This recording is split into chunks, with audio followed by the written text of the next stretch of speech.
Tu ressens cette colère sourde qui monte parfois en toi? Ce n'est pas un hasard, ce n'est pas une erreur de fabrication. C'est un signal. Et si tu continues à la réprimer, elle ne disparaîtra pas, elle se transformera en acidité intérieure, en sabotage, en silence empoisonné, en tristesse figée, en fatigue sans cause, en douleur chronique parfois. Beaucoup pensent que la colère est un problème, mais ce n'est pas la colère le problème, c'est ce qu'on en fait, ou plutôt ce qu'on n'ose pas en faire. Dans une société où l'on valorise le sourire poli, l'obéissance, la docilité, la colère est devenue suspecte.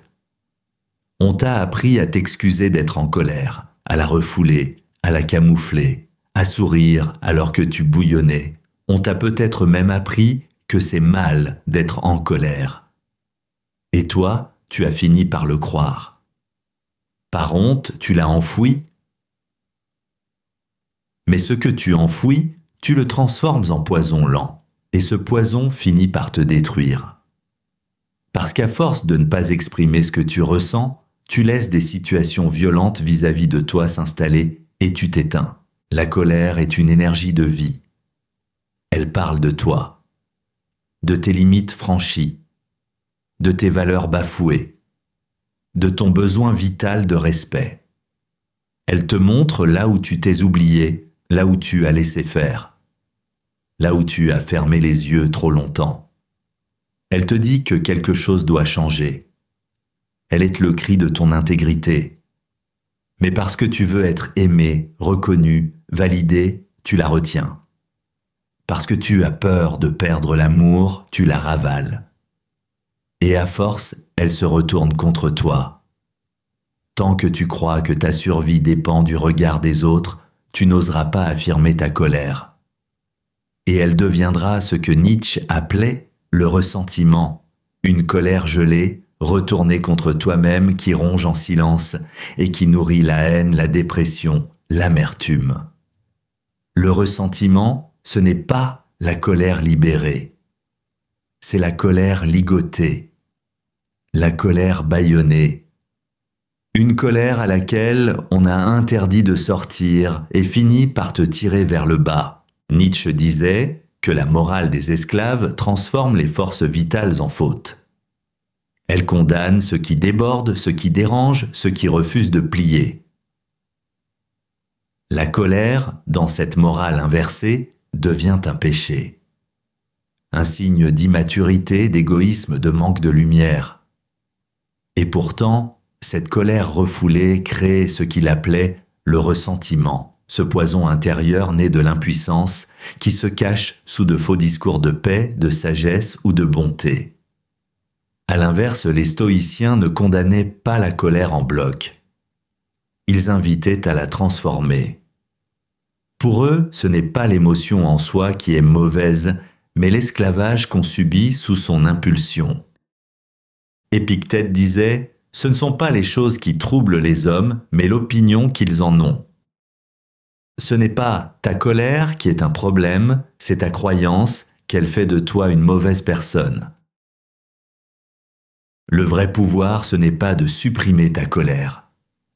C'est de l'écouter, de la transmuter, de la canaliser, d'en faire une force juste, une flamme qui éclaire sans brûler, qui pose des limites sans violence. La colère peut être la manifestation la plus pure de ton refus de l'inacceptable. Elle est la réaction d'un être vivant, dont les limites ont été franchies trop souvent. Et quand tu la réprimes depuis des années, elle ne disparaît pas. Elle se retourne contre toi. Tu t'en veux, tu te juges, tu te condamnes, et tu laisses les autres continuer à te blesser, à te manipuler, à te traverser. Ce n'est pas de la sagesse, c'est de l'abandon de soi. L'authenticité commence quand tu acceptes de ressentir ce qui est là, sans masque, sans mise en scène. La colère, bien comprise, n'est pas une perte de contrôle, c'est un point d'ancrage. Elle peut te montrer où sont les failles dans ta vie, les relations toxiques, les compromis insensés que tu t'es imposés, L'accueillir ne veut pas dire exploser.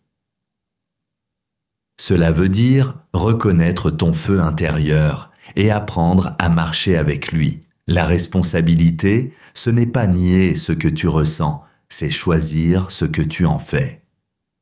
Et parfois, poser un nom ferme, un vrai nom, est l'acte le plus pacifique et le plus puissant que tu puisses faire pour honorer la vie en toi. Exprimer ta colère n'est pas un caprice, ni un acte égoïste, c'est parfois un geste de clarté radicale qui libère non seulement toi, mais aussi ceux qui n'ont pas encore trouvé leur voie. Il y a des silences qui tuent, et des colères contenues qui rendaient la malade génération après génération. La colère saine, quand elle est incarnée avec lucidité, peut faire éclater une vérité que tout le monde ressent, mais que personne n'ose dire.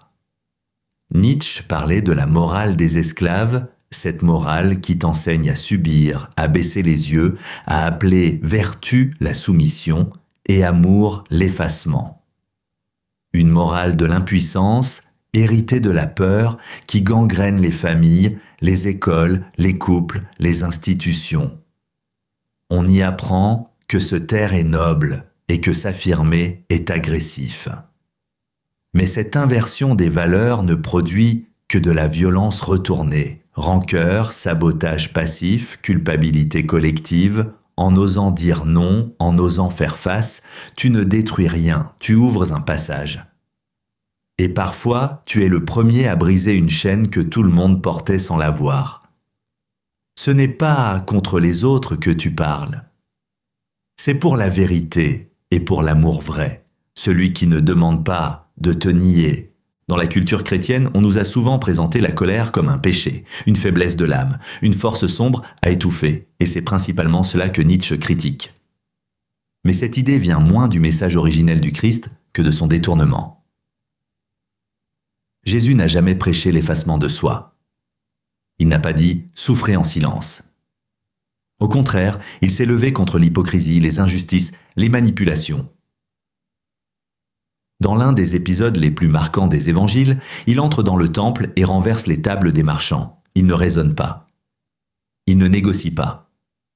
Il agit avec une autorité puissante, portée par une colère juste. Ce n'est pas la violence aveugle d'un homme hors de lui, c'est l'expression d'une verticalité, d'un amour indigné qui refuse que le sacré soit profané. Ce geste, personne ne l'attendait d'un homme de paix. Et pourtant, c'est là qu'il montre toute sa force intérieure. Il nous rappelle que la paix véritable ne peut reposer sur la compromission. Elle demande parfois de trancher, de dire non, de déranger ce qui est faux, même si cela fait peur. La vraie morale, celle du cœur, commence peut-être ici, dans ce geste qui affirme la justice, sans haine, mais avec fermeté. La colère que tu réprimes peut te détruire à petit feu. Mais celle que tu transfigures devient un feu sacré. Elle devient le moteur d'un sursaut, l'éclair d'un discernement, la source d'un repositionnement radical. Ce que tu vis là, ce n'est pas une crise. C'est un point de rupture. Un de ces moments rares où l'ancien vacille, où quelque chose s'effondre pour permettre à autre chose de naître. Tu n'as pas à hurler. Tu n'as pas à cogner. Mais tu as le droit, et même le devoir, de te lever, de dire non, de poser des limites. Et si tu le fais en conscience, tu inspires d'autres à en faire autant. Parce qu'il y a des silences qui tuent et des colères qui sauvent. Alors, si ce message résonne pour toi, abonne-toi à cette chaîne. Laisse un like, un commentaire ou partage cette vidéo. Car peut-être que quelqu'un d'autre a besoin, lui aussi, d'un point de rupture.